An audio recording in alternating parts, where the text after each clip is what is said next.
¿Quieres saber cuánto dura la violencia? Te la voy a platicar. Estuve en una constelación con una persona que decía que tenía migrañas. Cuando le pregunté cómo eran, me dijo que era como un ruido tremendo de cristales, como si todos los cristales se cayeran. Había 40 personas ahí sentadas. Ella estaba en Israel. Por primera vez iba a salir, iba a visitar el lugar de donde venía su padre y estaba muy preocupada porque tenía que buscar solamente donde había hospitales, porque no le daba tiempo de tomar los medicamentos. La migraña, que no era migraña, que eran estos ruidos terribles, subían de 1 a 100 sin aviso. Ella tenía que hospitalizarse, le tenían que dar vasodilatadores. Finalmente, le hago mis preguntas. ¿De dónde es tu padre? Me cuenta que cuando él era pequeñito, tenía unos 6 años, eh, en Alemania vino la Kristallnacht. Los nazis organizaron la Kristallnacht. La familia de él eran dueños de una botica en una avenida. En ese entonces se vivía en las casas. Lo que hizo el papá cuando oyó todo lo que pasaba con los vidrios, todo lo que pasaba con los vidrios, como, o sea, todo era cerámica, ¿no? Agarró a su hijo, lo envolvió, le alcanzó a poner unos zapatos, tomaron lo que podían de dinero y salieron por la parte de atrás. Era una época en la que los nazis hacían esto para conseguir más dineros para la guerra. Vendían documentos. Le vendieron a esta familia de un hijo y papá y mamá documentos, salieron a Israel. Estaba en ese entonces el mandato inglés, lo reciben ahí. Este hombre, este niño de 6 años se vuelve el padre de ella, nunca sale más de Israel, ¿no? Y ella, por primera vez, siendo una mujer ya adulta con hijos grandes, quiere salir a conocer el lugar de donde vino el padre. Y le pregunto, ¿cuándo empezaron estos dolores de cabeza? O sea, ¿cuándo lo identificas? No cuándo se intensificaron, sino cuándo empezaron. Y me dice, me acuerdo claramente, fue en primaria, porque mi mamá tuvo que venirme a sacar de la casa, del trabajo, perdón, de la escuela, para llevarme al hospital. ¿Y en qué año de primaria fue eso? Me dijo, yo creo que en primero, como a los 6 años.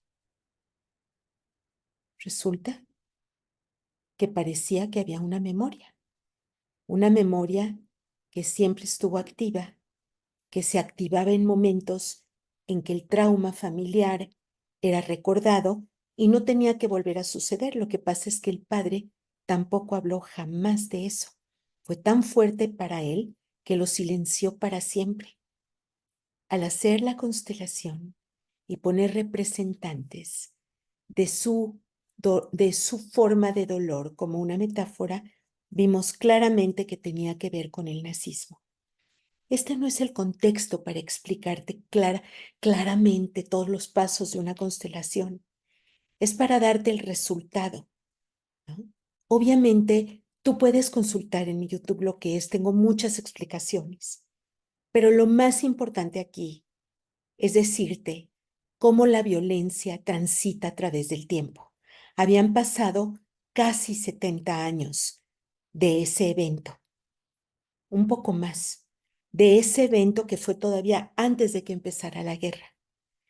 Y en las memorias familiares habita la violencia hablada, habita la violencia silenciada, habita el dolor, habitan los duelos, ¿no? Lo que estamos haciendo tiene costos enormes para el futuro. Va a habitar el futuro.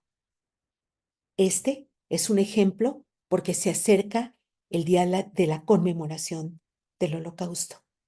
Y no quería dejar pasar la oportunidad de compartir el dolor más profundo que se instala en el cuerpo como un síntoma y que tiene que ver con la violencia política, religiosa y social, estrictamente construida bajo un prejuicio, con el antisemitismo. Reflexiona, piensa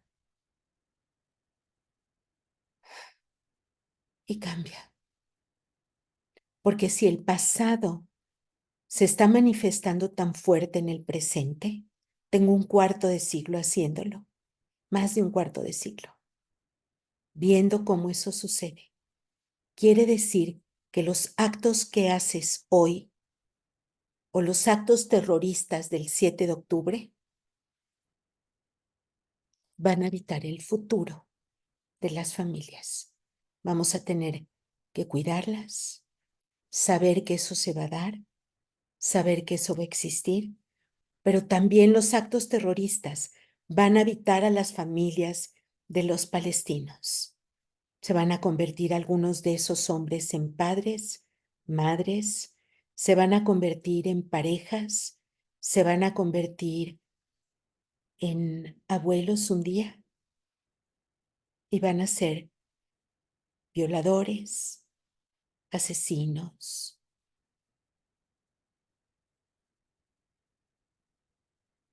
que marcaron también el destino de las familias por venir.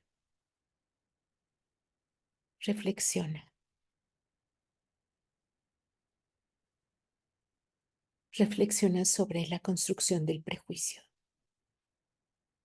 y sobre el lenguaje de odio del antisemitismo. Arriba está un gran prejuicio.